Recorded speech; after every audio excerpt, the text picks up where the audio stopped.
she's eating pizza on the street, just like me. Hey, he's got a pizza too. Yeah, we're breaking convention. Gotta respect it. Big respect. If I'm hungry, I'm gonna have a taste. This guy knows what I'm talking She's about. gonna have indigestion. I'm gonna have indigestion. I'll give her a little wave. Oh, he's giving me a wave. I should give him a little wink. Hope he doesn't take it the wrong way. Nah, he knows it's a pizza wink. Oh yeah, little pizza wink. Classy. I'm on cloud 9. This is lovely.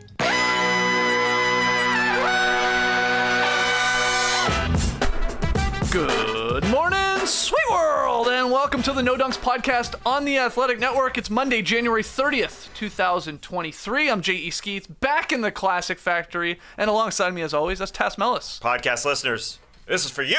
Next to Tassie is the bearded one with Top Shot Hot Boy, Trey Kirby. Hey-o! Hey-o! And last but not least, making the magic happen, super producer, JD. Hello. There he is. Here we are, JD. How was the trip to Memphis with the boys? Oh, it was incredible. Yeah? International Blues Challenge. They had no business being there at all. Oh, really? Yeah.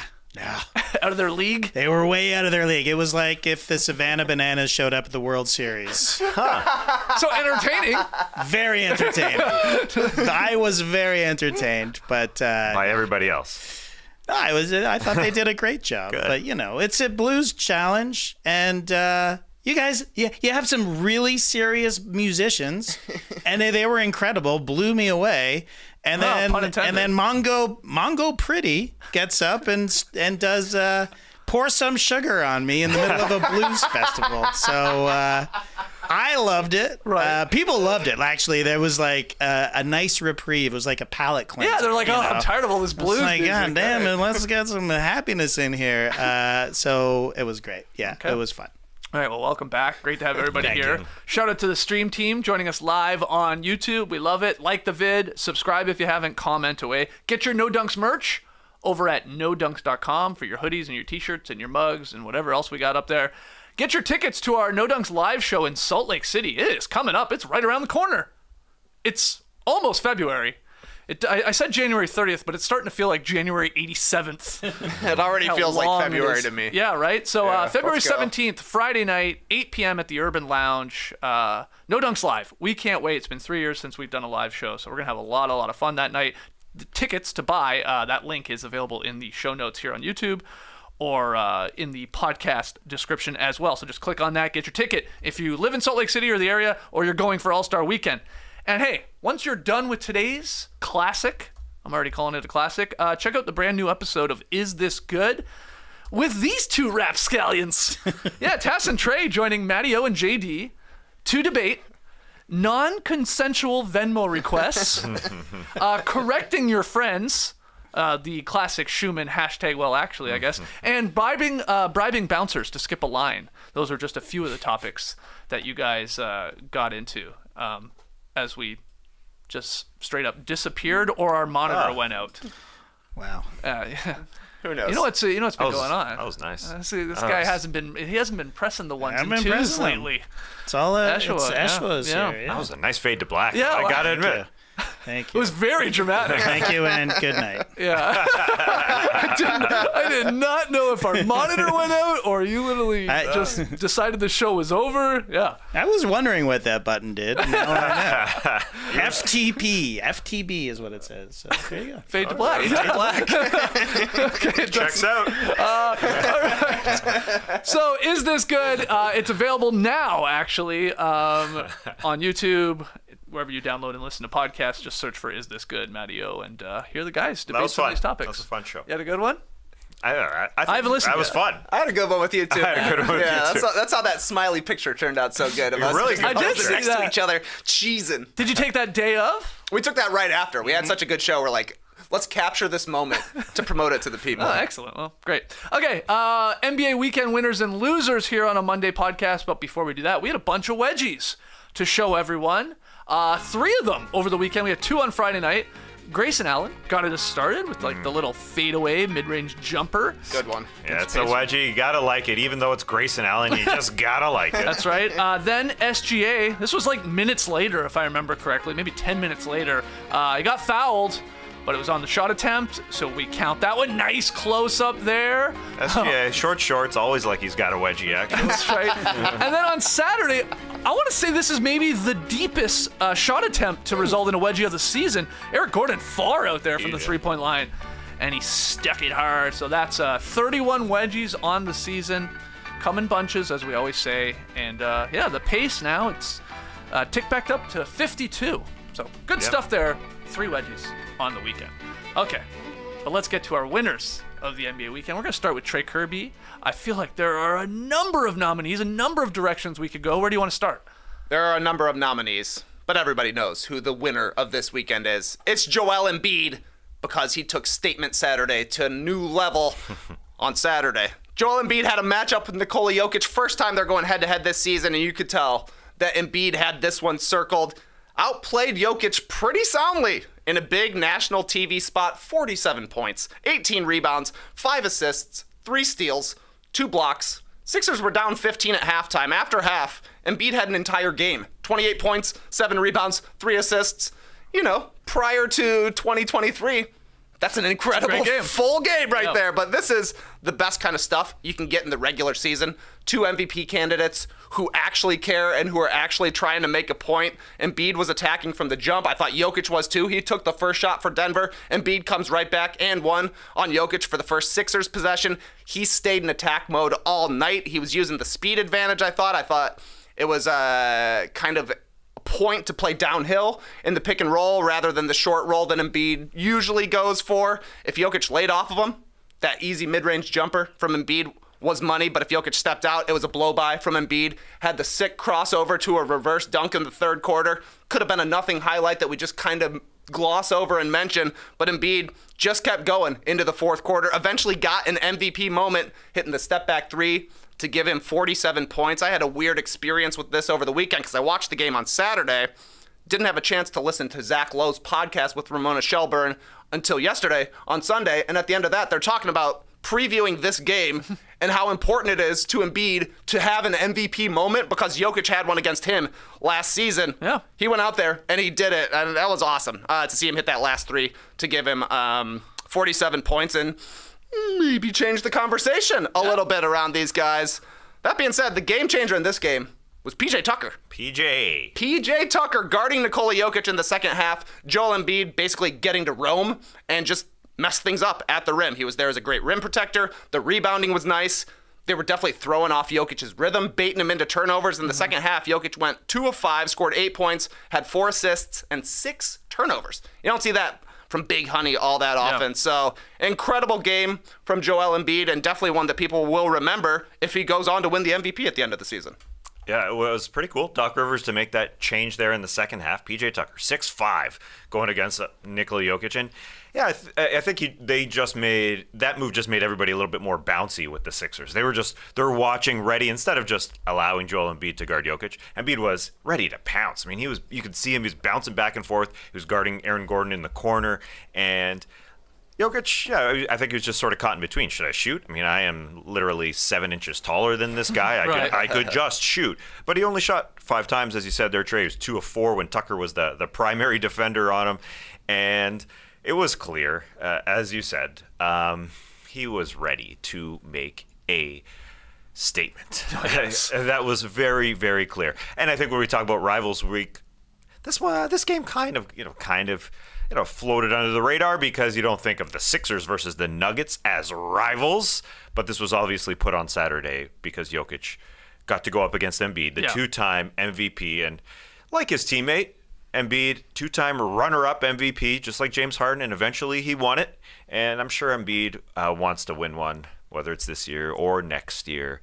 But whatever he tells you, like after the game, you know, classic stuff. I'm not trying to destroy Nikola Jokic out there. Obviously. They respect each other, though. That's what I like about this matchup. These two. Yeah, Embiid respects Jokic. He respects Giannis in all his interviews. But he wanted to kill him. Yeah, that's for sure. And that's what made it fun. It was Rivals Week. a success. Oh, yeah, I'm going to get to that a little bit later here. Rivals Week was incredible. I wish every week was Rivals Week in the NBA. So does Embiid. Yeah, right. I know. That's perfect for him. Man, yeah. This, too, I love that it was that Saturday marquee game, the lone game on at that time at 3 p.m. Eastern start, I guess, and these two going at it, and them coming back, Philly, and the nice coaching move there from Doc, putting PJ squarely on Jokic in the second half. Harden doing his thing, too, like just another 17 and 13. We were debating, like, is this guy going to make the All-Star team? Is he obviously played enough? Is he deserving? I mean, they're 20 and 4, the Sixers are, in their last 24 games. 20 and 4. And correct me if I'm wrong, when we did our tiers podcast a couple weeks ago, or maybe 10 days ago at this point, whatever it was, we did have Philly up in the championship contender tier, right? That's good. I think so. Because I feel like after this one, more people would be more inclined to also bump them up into that tier. I feel like they got the attention of a lot of people on that ABC game with Embiid's monster game, beating the best team in the West in the Nuggets with this streak that they have going there. So, hey, good job by us. And 2.5 games back of Boston. And I mention that because that increases Joel Embiid's chances of winning MVP if they get to that to that 1 seed, which it's not out of reach. No, not at all. By any means. Great game, that one there on Saturday. Okay, what do you got for a win of the weekend? Well, then on Sunday, another guy who's won MVP. He went out against the Pelicans. Just a Sunday game. This is not part of Rivals Week. Rivals Week. It ended on Saturday night. It literally ended on Saturday. The NBA saying we're not going up against the NFL, AFC, NFC championship games. Smart, actually. But Giannis, he saw what happened with Joel. He saw it happen with Jokic, and he said, "Don't you forget about me." Yeah. You think Giannis knows that song? Yeah. Last Finals MVP. From the Eastern Conference. Right. Yeah, I think would that song have played at Blues Fest? I would say Did you hear it? I did not hear it. Well, you never know. There's a lot of things. There's a lot pour of some sugar on venues. me. There's a lot of people playing. It's possible. You think it's possible that was played over the weekend? No, I don't think it's possible. so. If anyone was going to play it was going to be my kids' band, and they did not play it. So. Right. Anyways, 50 points from Giannis Antetokounmpo on Sunday versus the Pelicans. Ooh, he gave it to Jonas Valanciunas.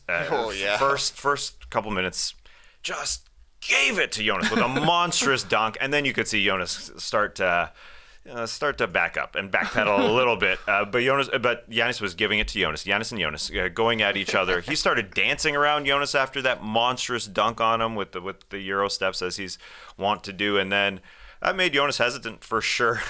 He started bringing up the ball off the board and started dancing and dribbling through everybody. He used the mid-range. He used it all. He looked great. He had 44 late in this game, and he knocked down 2 3-pointers.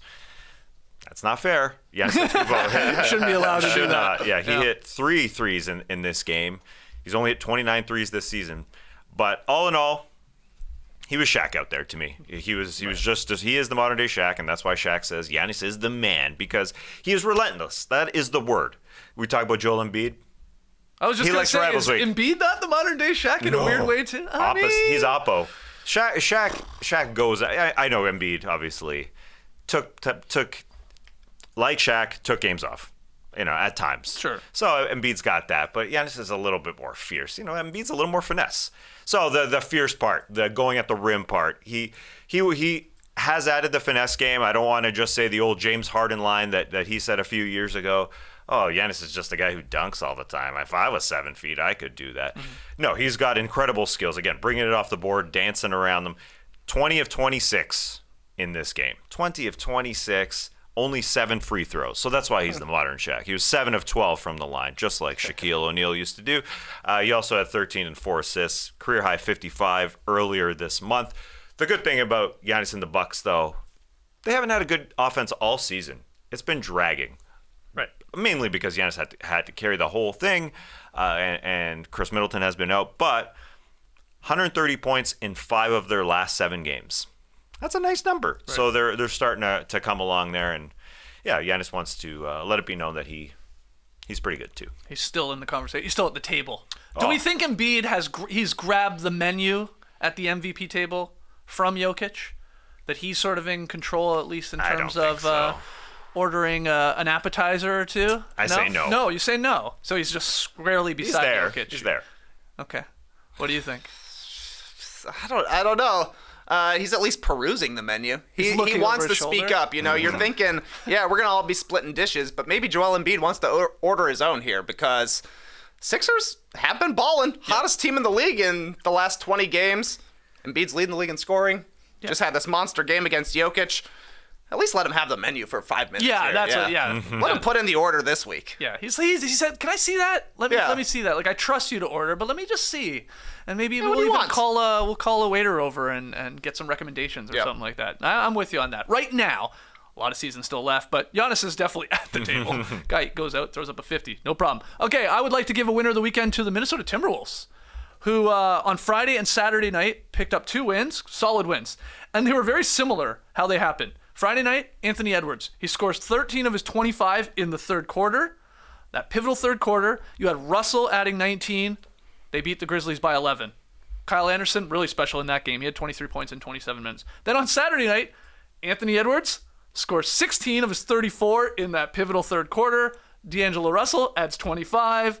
And the Wolves hold on to the 117-110 victory over the pesky Kings, who made it a game, got back in it, but the Wolves closed the door. And then in that one, it was Rudy Gobert really, really special. He had 13 and 14 for Minnesota. The Wolves have won 5 of their last 6.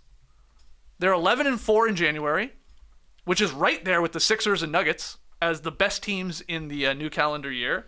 They're up to 5th in the Western Conference standings because it's so damn, bunched up. I think one game separates the 4th seed from the 9th seed. One game. It's that tight. But Minnesota, I really liked what I saw from them this weekend. And their defense is starting to round into form here.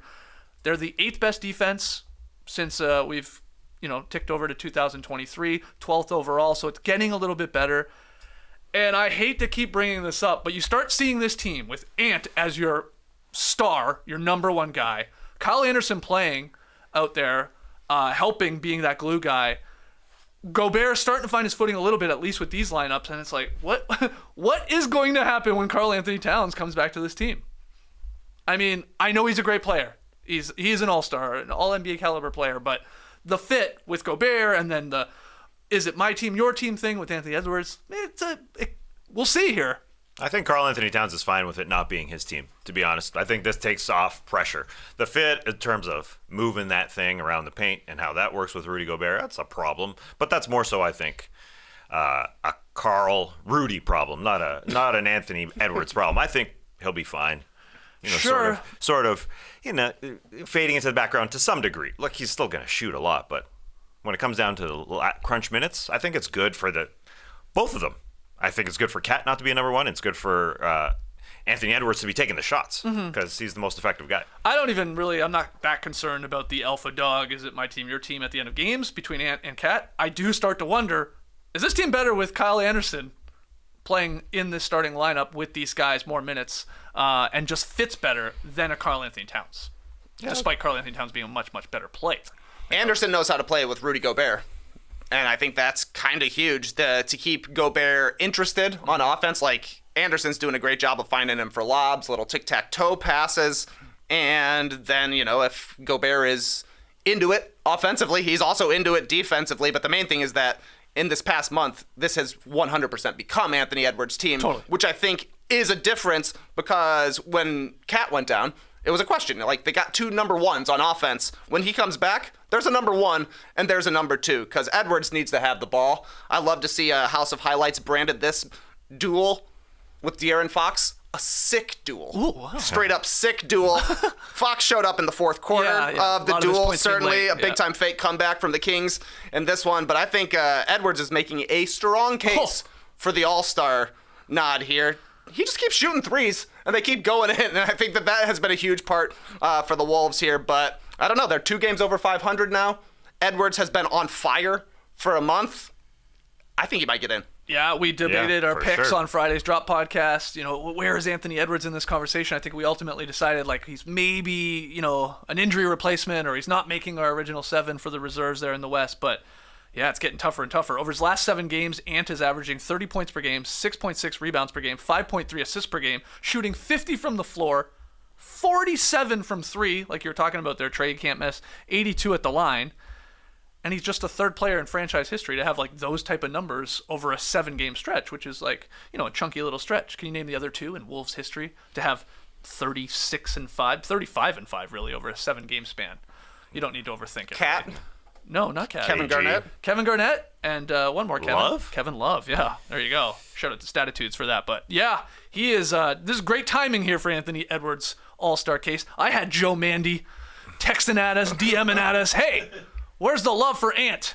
Yeah. And those Wolves fans want him in there, and Jesus, it's, when you get into him and Fox, or him and a Paul George, or him and a Jaren Jackson Jr., Jesus, he might be bumping up that list. Perfect timing. The ballots Great timing. had to be in Sunday at midnight by the coaches, so it worked I didn't out. know that, It yeah. worked out extremely well. Yeah, they have this additional game tonight against the Sacramento Kings Monday night. They have the old 2-game set, so.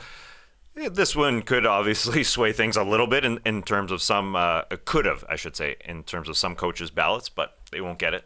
But perfect timing from Anthony Edwards. Also played in every single Wolves game in this season where guys are sitting out. Does he lead the league in total minutes played?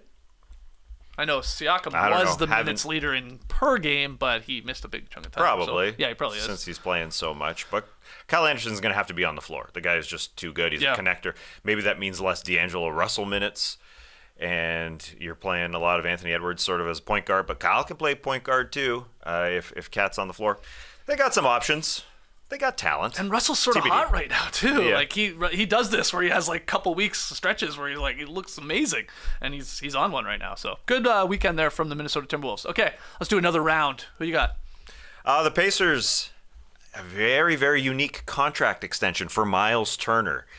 But I think it's really, really smart for all parties here. It's a unique extension in that they just gave more money this year, 17 additional million this year, because they have the cap space to do it, right. plus 21 next year, and then 20 the year after that.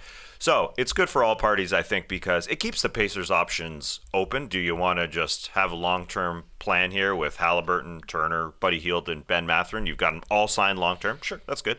But you could also trade them, and having him under contract will get you more back because he was going to be a free agent this offseason. So you're going to get more back because it's a reasonable number next year and the year after, 21 and 20. Now, Miles Turner could have got more, definitely longer term contract in the offseason for sure, rather than just 2 years. But he's getting money right here, right now. He can invest it right here this season. People value that. And also, I think he wants a little bit of security as well for his injuries. I think that makes sense. He's still number one on the trade big board at the Athletic, so he still could be dealt. Yeah. And I don't think it's crazy. I think it's unlikely. I think he should be dropped from the number one spot on the Athletic big board at some point. Just drop him. But he's more tradable now. He'll get more back for the Pacers. But he also gets paid, and it's a unique situation that they had cap room. You can only do it with cap room, and it's that 17 mil. Well, they're unlikely to do something with it. Right, they have to hit a floor, or otherwise then that money it gets just dispersed Split to up the to rest everybody. of the team. Yeah. I thought they were at the floor, but I don't know. So I think they just had the room between the floor and the ceiling. But so that The house? yeah, exactly. The room. Yeah, it's the whole thing. I guess that's why it's called salary cap room. But anyways, I don't think that money necessarily had to go to anybody, but they could have got some back in a trade. But anyway, it's going to Miles, and again, they can still trade him. So I think everything's on the board. Okay. And he's going to make more money. I think he's a smart guy. We've had him on our show. I think he's investing it. I think he's going to invest I'll it have right. to check his books. Yeah, They're buying I trust Lego. you. Oh, he does not waste, but he does spend a lot of money on Lego. That's a great point. Now it's not a waste. He can buy all the Legos. He He's can not build, even getting build into an the actual contract. house out of Lego.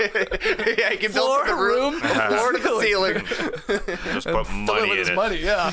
Yeah, I wonder how he does get paid. It's interesting. Like how do the dollars come into his account? I thought you were thinking he might get direct paid in deposit? Lego. No. Yeah, he definitely gets DD, direct deposit, but when so now his salary went to $35 million. It went from 18 to 35. You get paid twice per week throughout the NBA season. But now I thought I read that it does come maybe in one big ass lump here. I don't know. Now I'm not sure. I was reading Danny Oh, I LaRue's read that. report on The Yeah. Athletic, but I don't think it. No? I don't Didn't think say the that? lump comes right away. Maybe Bobby Marks told me that. Anyways, I love, I think it's love good. when those money guys get a reason to get excited, eh? yeah. Good for them. They're the pros at it. I'm talking Bobby. I'm talking Danny. Like, they see something like this. This is rare. Like this Oh, renegotiation. extremely. Bobby and Danny. What was the last time it happened? Like Covington in 2017 did something similar? Classic. Yeah, everybody remembers forget that. Yeah. Anyway. Anyways, so he's tradable. Pacers didn't have a good weekend on the floor. They lost Nah. a couple games and They've lost 10 of their last 11. Yeah. Fallen out of the play-in tournament. But winners of the weekend because they Yeah. got Miles Turner back, and we get another 3 years of Miles Turner trade rumors. Oh, yeah. Oh, that's awesome. Well, I think that them losing it makes it more palatable to their fans if they want to deal one of these guys, right?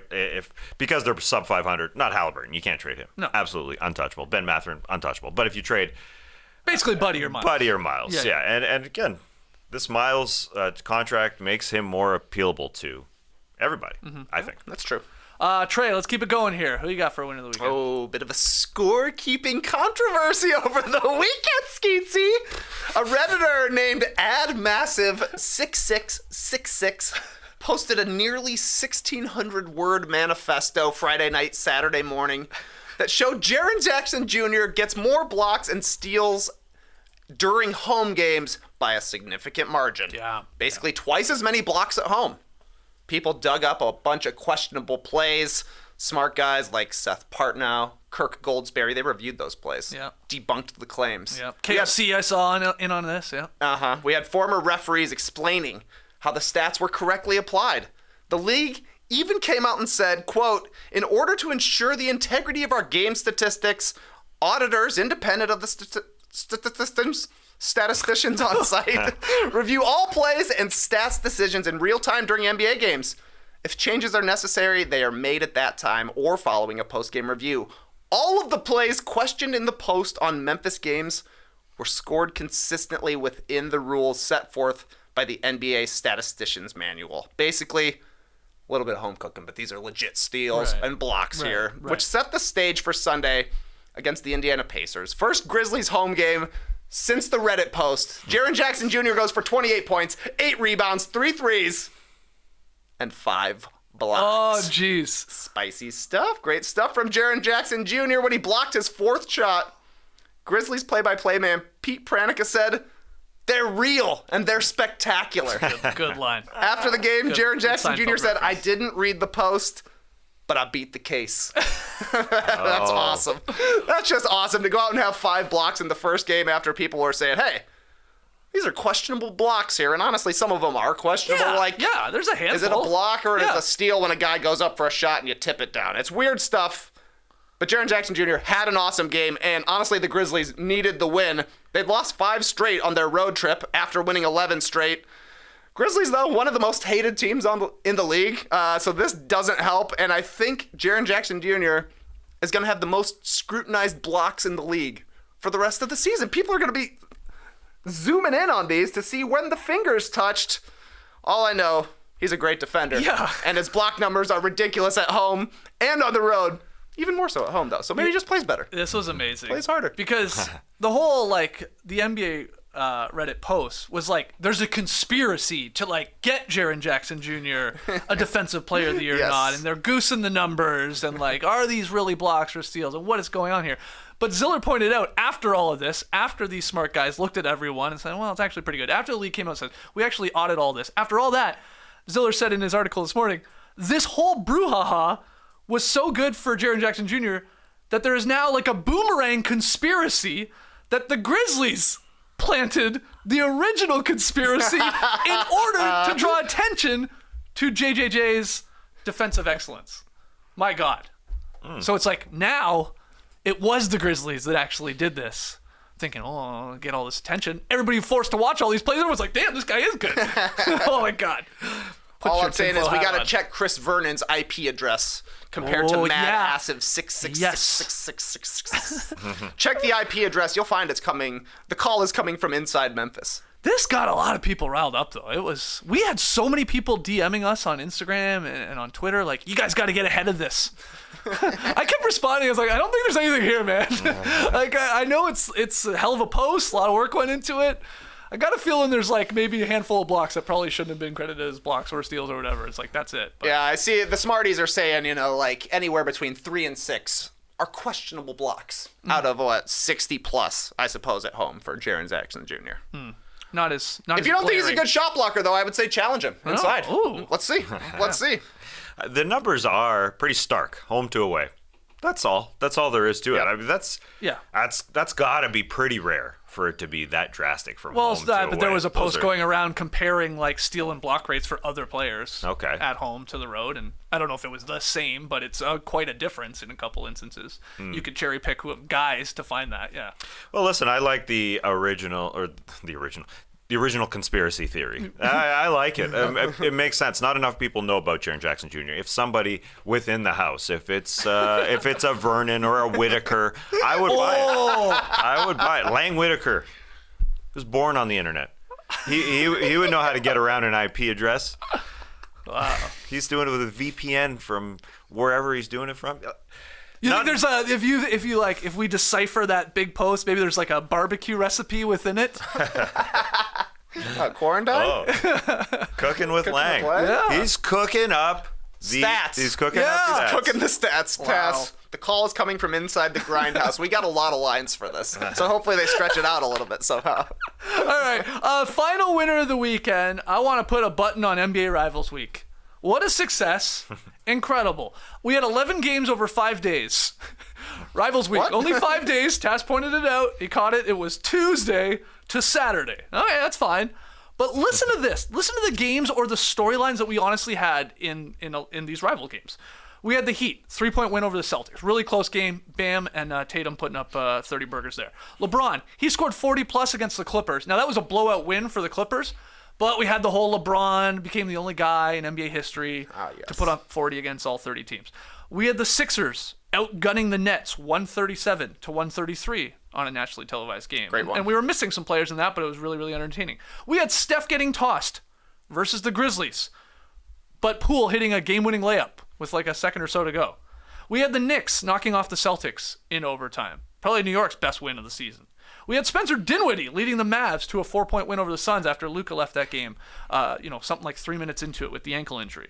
We had the Wolves getting a little revenge versus the Grizzlies there on Friday night for their playoff series. We had 2 MVP frontrunners battle it out on Saturday afternoon, as you talked about, in Jokic and Embiid. We had Kyrie scoring 21 of his 32 in the final 9.5 minutes to carry Brooklyn over the Knicks. He pointed out, not much of a rivalry, really. The Nets have beat the Knicks 9 straight games, but he also had a line something like, hey, if the NBA calls it a rivalry, it's a rivalry. So that's pretty funny. And then finally, we had the wild dramatics, which we're going to get to, of Saturday night between the Lakers and Celtics. That was an overtime game, too. I mean, I hit you with, like, of those 11 games, I think I just gave you 9 or 10 games. Like, there was really, like, one dud or something like that. What? Damn, man, that hurts, Oh, bro. the Bulls, That hurts. the That's Bulls. literally the one game, the one dud is Bulls versus Hornets. Mason Plumlee, 9 for 9 from the field. Honestly, the low point in the Bulls season is Mason Plumlee hitting a pull-up lefty jumper for a dagger. So, I mean, Hornets took that Rivals Week game as well. They took I it quite guess I should have seriously. said these were nationally televised Rivals games. The one I was pointing at. I don't think that one was a marquee game, was it not? I think it got flexed off, actually. Did it? Yeah. Well, they called that one correctly. Anyway, Yes, indeed. NBA Rivals Week. Unbelievable success. We were like mocking it going into it, and in Sure. the end, we're like, these were great games and good storylines, and that obviously was fun. I thought it was going to be a joke at the beginning of the season. NBA Rivals Week. What is this concoction? It makes no sense. It just seemed like something that they concocted. I've compared it potentially to the mid-season tournament. Like, it's just, what is this thing? Right. And then all of a sudden, here in January, when we need a little spice, it helped out. Yeah, it did. It really did. And I think, considering it was Tuesday to Saturday, originally they probably thought, okay, Rivals Week should be a week. Should be 7 days, but then they didn't want to compete with the NFL. On the Sunday, yeah. Yeah, so then they said, okay, Monday to Saturday, then everybody knows that we're avoiding the NFL, so we'll make it Tuesday to Saturday. Why would it be 5 days? Just because there's not enough rivalries to fill a 7-day bracket? Maybe. I mean, they were stretching it with Knicks, Nets. Yeah, they're in the same city, but it's not a rivalry. I think the biggest part is Bulls, Hornets, No, what? there's not usually nationally televised games on a Monday night. So it starts on Tuesday, TNT, Wednesday, ESPN, Thursday, TNT, Friday, ESPN, Saturday we went to ABC. What about with some of these games? Rivals only, baby. Yeah. I think that's the reason. Okay. Yeah. Yeah, that's fair. Yeah, and it worked. We loved it. You tell us, though. What did we miss for winners of the NBA weekend? Which teams, which players, whatever storylines? We're going to take our first break. When we come back, losers of the NBA weekend, where we'll get into the very controversial no call on LeBron James. I'll admit it, got kind of excited when I realized that this season's All-Star Weekend isn't the same weekend as Valentine's Day. Yeah. Wanna know why? Why? Some say Valentine's Day is the sexiest day of the year. At the very least, it's in my top 3, alongside Halloween and Leap Day. But fellas, are you ready? Roman ready for that sweet Valentine's Day sex? I hope so, because you only got 2 weeks, and as we all know, a strong sex life can deepen your feelings of intimacy with your partner and lead to increased happiness. Roman addresses a variety of sexual health needs for men. Roman offers genuine medication that helps achieve and maintain your sex goals, so how does it work? First, you complete an online visit detailing your symptoms and medical history. Then, a U.S. licensed healthcare professional will review your information and make a personalized treatment recommendation. Finally, if prescribed, Roman will ship your treatment in discreet packaging with free 2-day shipping. The best part? With Roman, everything is online. There are no waiting rooms and no hassle. Roman sends everything right to your door with free shipping and in discreet packaging. To get ready, Roman ready, for better sex this Valentine's Day, go to ro.co/athletic today to get 20% off your entire first order. Do it by February 8th for guaranteed shipping in time. That's ro.co/athletic to get 20% off your entire first order. You like the role playing, the costumes of Halloween? Make it sexy? Exactly. You're just seeing people. Exactly. Tell me more. You're seeing people dressed differently than they would. Oh, that turns you on? Yeah. Okay. I'm like, what? That person never dresses like a cowboy. They're never tucking in their shirt and putting on a big old brass belt buckle. Yeah. I've never seen that woman dressed like Lil Bo Peep before. It's a spark. There's a big spark. And then, I think Leap Day is obvious why that's a sexy one. Because it only comes around Once every 4 years. Yeah. No rules. Oh, there's no rules on You can do anything on didn't Leap think of Day, that. and it doesn't count because people forget about it for the next 4 years. They're like, what we do last Leap Day? Who can Yeah. even remember? Yeah. Let it go. It's always fascinated dressed by as people. Little Bo Peep and Cowboy, maybe. Always fascinated by people that were born on a Leap Day. Vonteego Cummings. Is that true? You know he thinks it's sexy. Yeah. His last name's Cummings. Yeah, Yeah, wait. hell yeah. All right. Losers of the NBA weekend. Look, we maybe could have started with this, but we had so many good winners. But Tass, let's get into it. I like where we put it. Okay. Listen, a loser is definitely the NBA referees as a whole. Not because of the call, but let's get to the call. LeBron, at the end of a big rivals game, has a chance to win the thing at the end of regulation. Tie game, he goes to the rim, gets all the way to the rim, and Jason Tatum smacks his wrist. No call. Right. Whoa, the drama. LeBron gets to his knees. Patrick Beverley, before overtime happens, brings out a camera from one of the photographers to show the referee, which is great. That's going down in NBA history. It is hilarious. But they missed the got call. a tech for it, yeah. Yeah, that's not good for the Lakers. Points on the board, Yeah. they lose the game.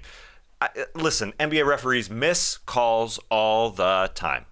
I like how we don't have video reviews for every stinking call the last 2 minutes. They've changed that. That's great. I'm not upset about them missing a very egregious call. It was very, very obvious they missed it. But I'm upset on Sunday. They come out with this tweet. The National Basketball Referees Association tweets, like everyone else, referees make mistakes. We made one at the end of last night's game, and that is gut-wrenching for us. This play will weigh heavily and cause sleepless nights as we strive to be the best referees we can be. I hate this. Were they trolling? No. This is a sincere tweet. There was also... Too sincere. I think. Okay. It's too much. There's also a link to the Washington Post Yeah, article yeah. about the game. I hate it. Yeah. Referees can't have feelings. I want them to be robots. And I honestly, I don't want them to have opinions. I don't want them to talk.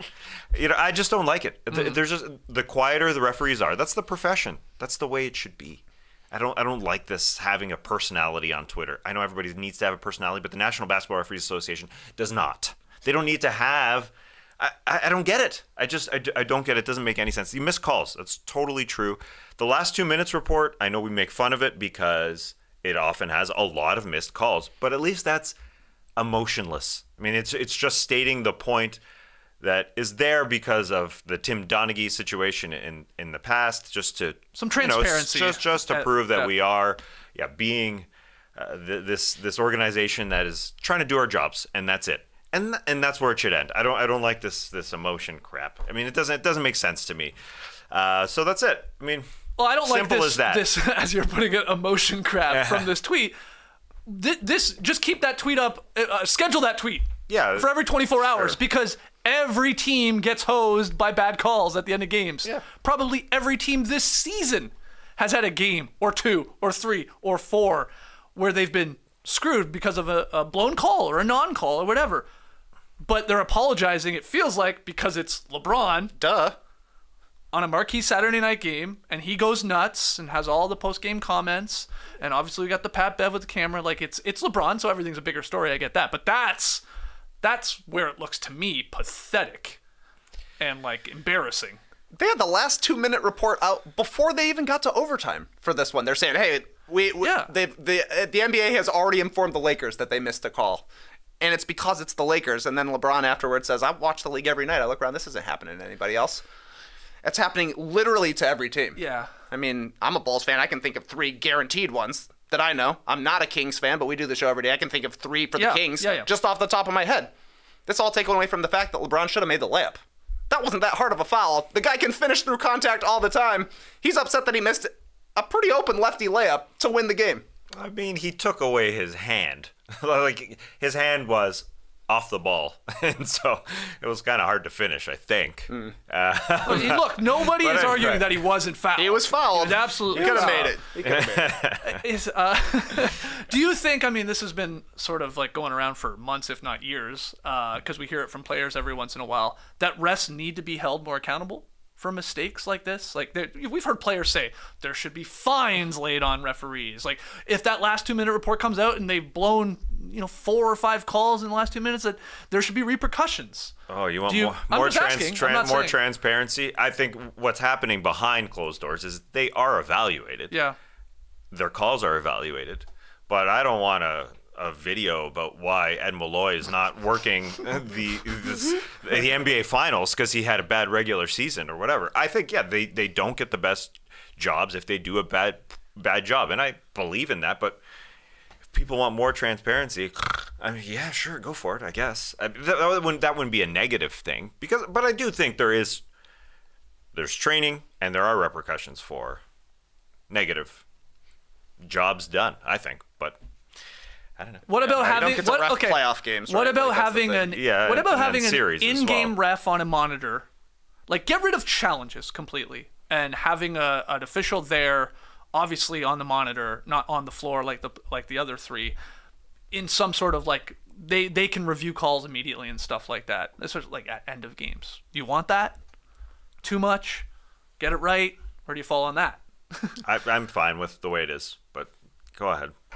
Wait a second. So you're saying that there wouldn't be an official review? Like, they would just be like, "Hey, we botched it." The point Just is, if there was an official, a review by an official, and like, look, it's happening in New Jersey. I get that to some extent, but like, I think we cut the legs out from underneath these refs having that replay center, right? And I think that's maybe even part of the issue here if we want to get it really into it. But anyway, having a 4th ref that is there in arena, watching the monitor. I mean, it's a foul and could trigger like, okay, it's a foul. Within, obviously not the entirety of the game, but within the final minute or something like that. So it's a video review. Basically, yeah, a video review, but it's an official. They don't have to come over, do the whole thing. It's like, hey, I saw it on. You guys missed it on the floor.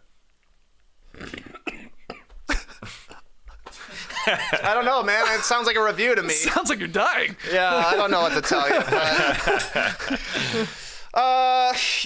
They shouldn't botch calls on the last call. I don't know. But they're There's human, no other way they're going to. So who what? cares? We're going to add another review? Another official? Another human? I'm- Taz said they should be robots.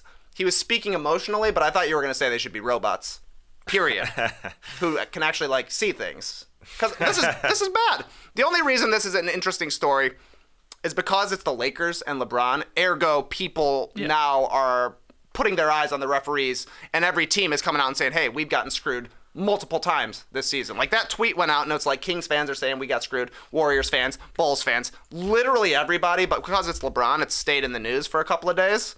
So maybe something will change going forward, but I don't know. Maybe I have no idea. What is the solution? Get the call right. Yeah. No, I don't think you want to add video reviews, and we've talked about it. It should just be done in Secaucus. Why it just takes too long for the NBA referees to come over to a board and look at it.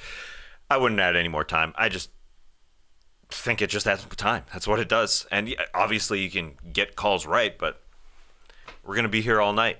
And I know the idea is here that it was LeBron.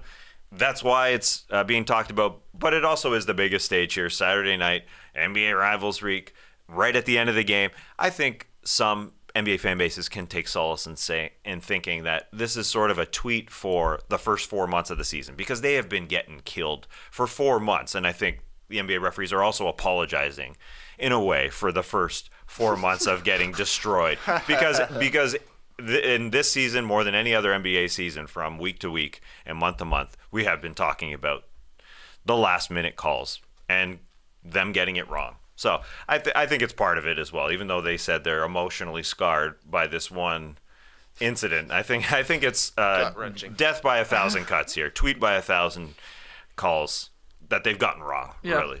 I hesitate to do this, but in LeBron's defense, a little bit. I think after the game, not on the floor when he was like dropping to his knees and like crying like somebody had stole his lollipop. After the game, when he was making his comments about the officiating, he really was pointing out, because he's been saying it for weeks now, that he doesn't think he's getting calls as much as other superstars in driving to the rim.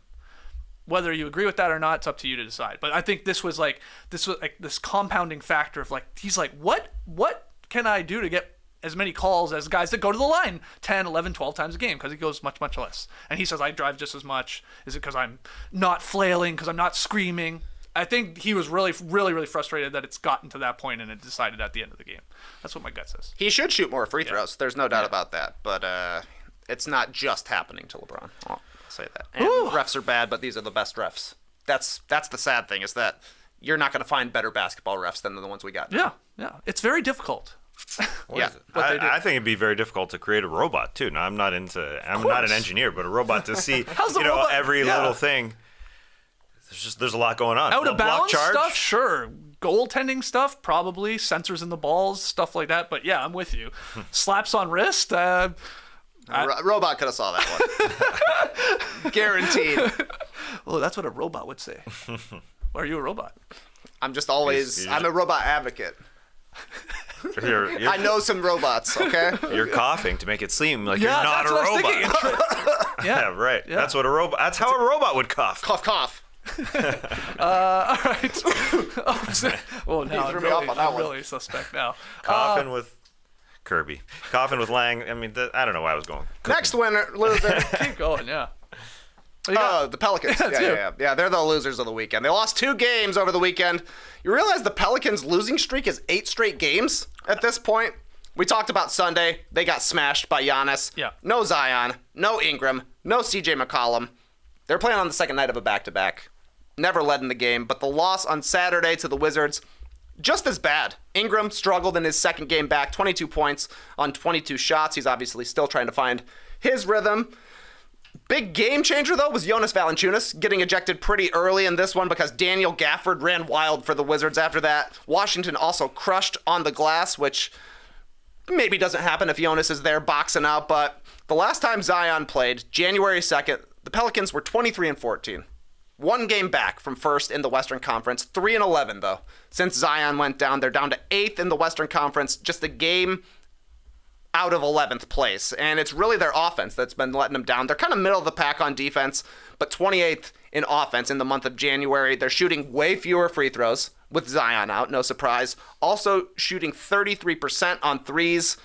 So the easy, efficiency helping points, they just aren't there. playing a ton of non-shooters, a lot of minutes, because that's who's healthy right now. After the Wizards loss, Coach Willie Green said, "The losing streak has kind of jolted us in a negative way. We'll get back to playing our style and playing with joy, but they got to figure it out soon. They got to get Brandon Ingram going because they play at Denver tomorrow, then they play at Dallas, then they've got the Lakers, Kings, Hawks, Cavs at home before a 2-game road trip going into the All-Star break. So they've got a tough schedule coming out here. No news yet about when Zion will be back, but Brandon Ingram at least has been back in the lineup. If they can figure out some big games for him, get a little more efficiency from CJ McCollum, maybe they recover a little bit, but this has gone about as poorly as it could go with Zion going down. And this is a team that you look at and you're like, man, they're incredibly deep. Yeah. And they are, but some guys are overtaxed here, I do believe. And New Orleans is just dropping down the standings because of it. Any thoughts on the Pels slide here? 8 games in a row. That did catch me by surprise when I saw that. Yeah, they've been the fact is they've been shorthanded all season, really, with a lot of their guys coming in and out of the lineup. They were able to weather it for a while, but then as soon as both Zion and Ingram went out and they hit a tough patch of the schedule, not only is it tough coming up, but they also just had a real tough patch. So, what is there to say other than get healthy? And let's play ball. And that's why you don't anoint them in January. We talked about them, being in the 1 seed. Sorry, it wasn't January. In December, where they were the 1 seed. Yeah, the season is freaking long. That's all. Yeah. And so takes time. And they did it so well. They were so great at playing without one of their stars. They took turns at being out of the lineup, but then 2 of their stars and this tough sched. Yeah, it's combination for a bad run here, unfortunately. Final loser of the weekend. Gonna give it to the Blazers. They only played 1 game over the weekend. They played our Raptors, and they got spanked on Saturday night. And they had a lot of rest before this game. They hadn't played since Wednesday, and then they're playing Saturday. So you're thinking you're gonna be refreshed. You're gonna be good to go. Raptors are playing a little bit better, but they're not world beaters by any means. Toronto comes in, outscored Portland 37-14 in the first quarter, and so they were playing catch-up for the rest of the game. Billups talked about it after. They imposed their will against us. The Raps did. Precious Achiuwa had a great game. In the Blazers' defense, they're missing Nurk. They're missing Josh Hart, so that's 2 starters, and those are their 2 best rebounders probably, and they got hammered on the glass. Raptors out-rebounded them 45-27. But just another bad loss here for the Blazers. Talk about the Pelicans on a slide. Same thing with Portland. They're way down there in the Western Conference standings. And we also learned over the weekend that Jeremy Grant rejected a Blazers 4-year, $112 million offer with the intent that he's going to make more in free agency. Doesn't mean he's going to leave Portland, but the idea to get more. Come the summer, I guess hypothetically, he could receive a 5-year, $233 million deal. That's not very realistic, but it's going to be more than the 4-year, of course, and probably $112 million if it is signed there with Portland. But just not good, and we're getting Jake Fisher of Yahoo Sports saying Portland has given rival teams the impression that they're open to discussing moving basically, almost anyone outside of Damian Lillard, particularly Josh Hart and Nurkic, and that they're trying to get some athleticism and some defensive-minded, wing-shooting guys. So I think they almost are getting forced into being somewhat active here at the deadline to try and sort of turn the season around. If it's Hart, if it's Nurk, I feel like Portland's they almost have to do something. Is it Simons? I don't know. I wonder, would the Blazers and Raptors consider something with OG as the piece going to Portland? There's that athletic sort of plus wing shooting guy, defender guy.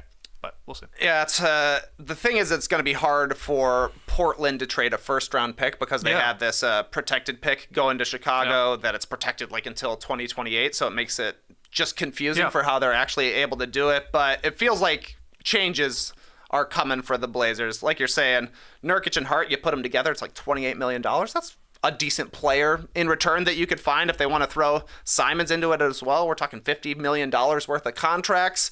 You could at least change it up because, the Blazers just basically ran back the same team. They brought in Jeremy Grant, but this is not a different team than when it was CJ McCollum. It just happens to be Anthony Simons now. So it doesn't feel like the improvement will be coming from within. Yeah. And they don't want to just stay clawing to get into the play-in tournament if they're going to sign Dame to this gigantic contract and he wants to stay around. Yeah, you make a good point about, by all accounts, the Raptors, if they move off OG, want like 3 first-round picks, and they don't have that. They're not going to be able to do that. I mean, you could like, is Simon three-way you're in? Well, yeah, that's true. Yeah. Get a third team involved is a possibility. Because like, yeah, are you trading OG and Kem Birch for Anthony Simons? Gotta really like Simons. Exactly. Gotta really like Simons. So probably not. Anyway, any other losers you guys want to slip in there? We hit on them all? You tell us. Tweet at us. Let us know on the stream team. Losers of the weekend. And how do you feel about the officials tweeting? How do you feel about buildings tweeting? That was controversial over the weekend. Excuse me? Empire State Building Yes, it was tweeting Tass. You would not have liked it because you don't like your buildings tweeting, having emotions. I don't like my buildings. Well, if you tweeting. don't like the officials as a union or as a group, collective tweeting, I can't imagine you like a building tweeting. That's different. Very different. Okay. You like it? Well, it depends on what they tweeted about. Okay, look. I'm going to half-ass this story, but I believe the Empire State Building lit up, unless this was fake, green and white for the Eagles winning. That's right. Oh. Even though the Eagles are in Philadelphia and they had beaten the Giants, why the hell are they lighting up green and white? And then people upset tweeting to them, and they were like sort of clapping back at people. This building was taking no prisoners. So anyway, that's the story. I thought you would hate it. No, maybe they were just promoting Is This Good? Because we talked briefly about the Empire State Building on our most didn't recent know that. I episode. haven't gotten to that part yet. Briefly about the Fast Pass. Oh, yeah, we did. You're right. We did. JD and Matt had Fast Passed their way through the Empire State Building once upon a time. I did too. Were we? Yeah, were we all together? We could I have been. think we were all Yeah, together. we were. Yeah. That was cool, that little pass we got. We skipped like 10,000 people to get up there. We did. That's the problem. Well, yeah, but why did it was why great did for we us. have that? Because our man, I can't remember his name. Somebody worked there. We had a meeting there, and they were like, "Hey, you want to go up?" Like, yeah, we don't want to stand in that big line. You don't have to stand in no line. Yes. And we're like bigwigs. I hated myself for it. Oh, I see. Yeah, I'm a man of the people.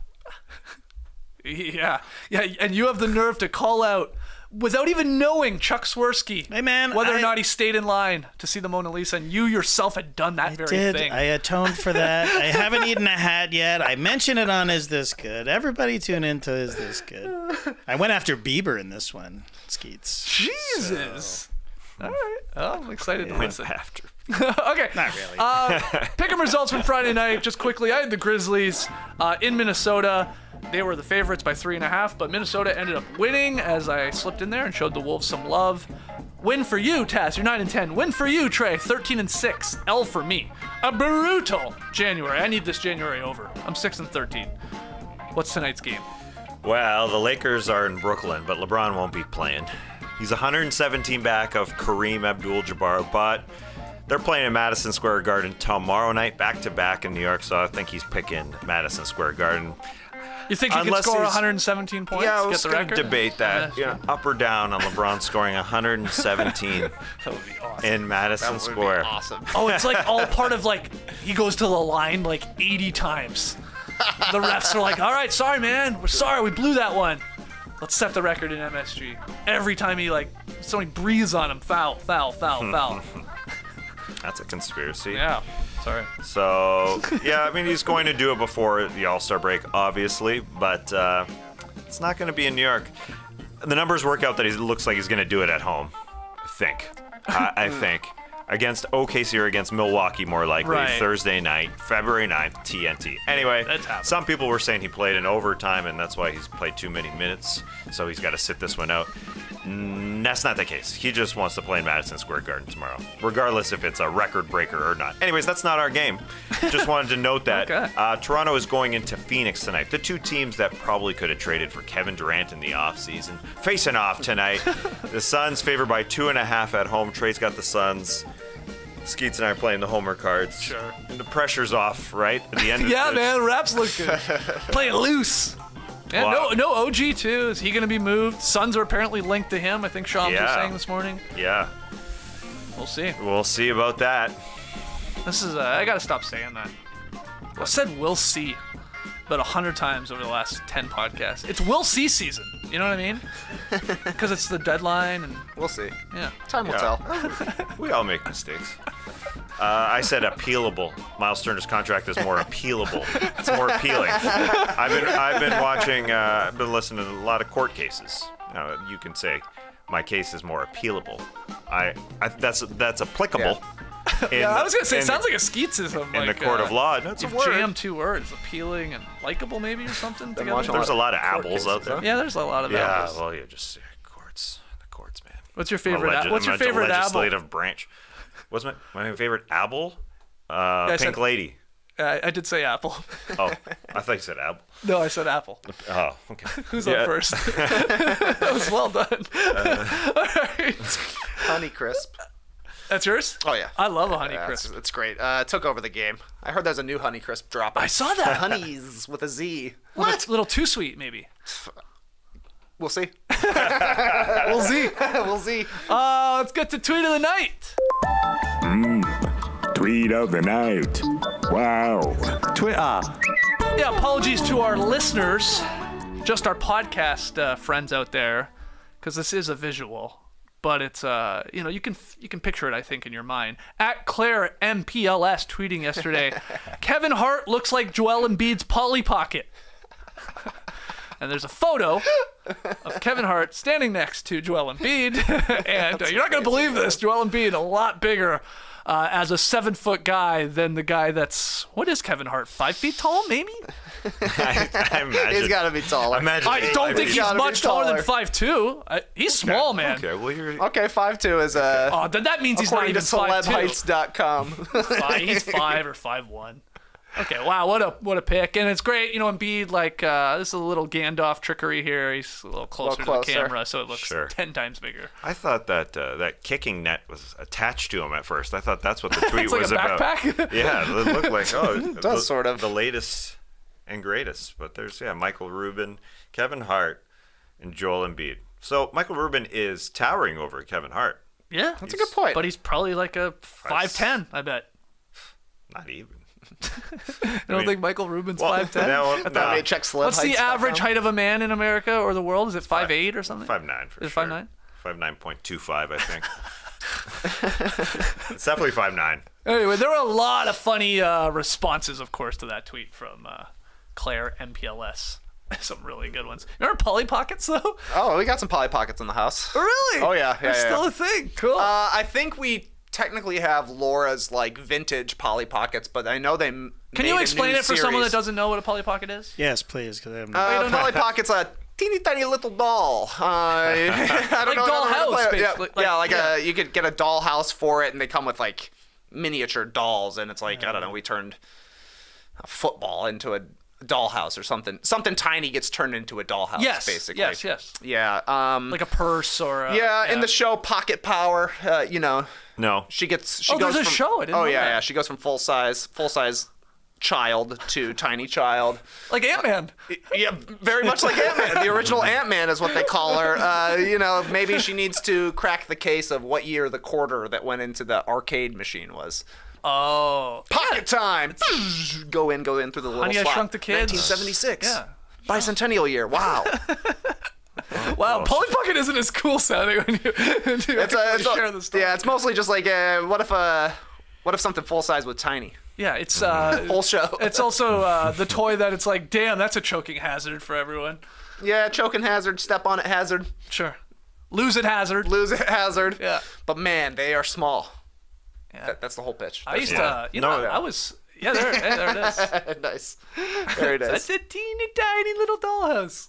No, she's. I just realized how mean that tweet is now. Like these things are small. Oh yeah, it's like he's like a Tamagotchi. That's even smaller, I yeah. guess. Maybe the girl in the photo that we're looking at is Joel Embiid's size, though. Maybe she's large. She's a giant.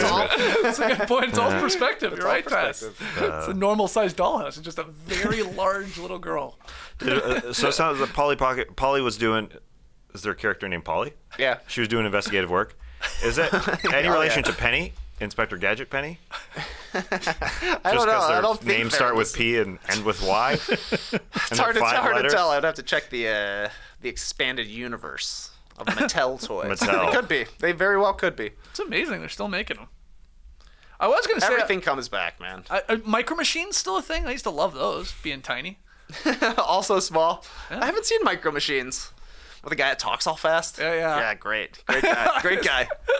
I was happy to see, it was at your house a couple weeks ago. I forget what you call them, but like spinners that you do in the battle. Beyblades. That's not what we called them like when I was a kid. They were called. It was called something else. I swear to God. I thought it was. They were. Yeah. Anyway, I was like, oh Yeah, man, these are still around. These are great. Battling tops. Is that different? I don't know. But it's the Yeah. same thing. They smash into each other Yeah. and they explode. Games, man. Yeah. Those are not good to step on either. Oh yeah, they break all the time now. They used All to the time. be they used to be strong. Yeah. They used Yeah, to never break. probably, Now yeah. they break. Yeah, we were talking about I've heard that. people talk Yeah. about it. I've heard people talk about People it. are Because they talking. know kids are gonna break them. And you just gotta buy more. Yeah. Yeah, but they're just supposed cheap. to break, though. What do you mean they're supposed to break? I mean, they're supposed to break apart Yeah, in they the are. ring, right? Like you battle them. See, I don't Right. remember them back in our day, them breaking apart. It was like we went to war in that arena. You're right. Last top spinning, let's go. Yeah. But now, like you're saying, like things fire off them and stuff. I think Yeah. that's the point. But our man Eshua was saying they're just cheaply made. Oh, Yeah. that's who Yeah. was saying it. Yeah. Everything is. You want me to bring an arena in here? We can battle. Hell yeah. Probably Well, we have can- one in this classic factory. Yeah, actually. probably so. Probably This table could be the Coliseum. Let's get it on. We're a Beyblade podcast now. I love it. Live stream some Beyblade battles. Lean into it. I like it. All right, let's call it there. Was it a classic? You tell us. We had a fade to black. We talked about Polly Pockets. Forgot about the fade to black. FTB. Got into the officials. I think it was classic. But let us know if you're a podcast listener. Leave your boys a 5-star rating and review. Coming up this Friday, in theory, 5-star fun. What did we call it? 5-star Friday. 5-star Friday. February yeah. 5-star Friday. There you go. So get your Get 'em in. 5-star ratings and reviews in, and you might hear them on the Drop Podcasts that TK puts together there in that fun segment. And if you are a subscriber, or excuse me, a viewer, subscribe to No Dunks on YouTube and drop us a like. We had a lot of people tuning in here on a Monday. Love to see it. So thanks for joining us live. Speaking of live, No Dunks tickets, Friday, February 17th. In Salt Lake City at the Urban Lounge. Go get them if you haven't already. That link is right below this. Whether you're listening or watching, click on it, get a ticket. Join us. Clever Bros. You heard it here first. Have a great time. Turn up. Love you guys. Awesome. Thanks for joining us, and let's do it, JD. FTB. I can't do it now. We got stuff to show. Oh, Embrace the day, people.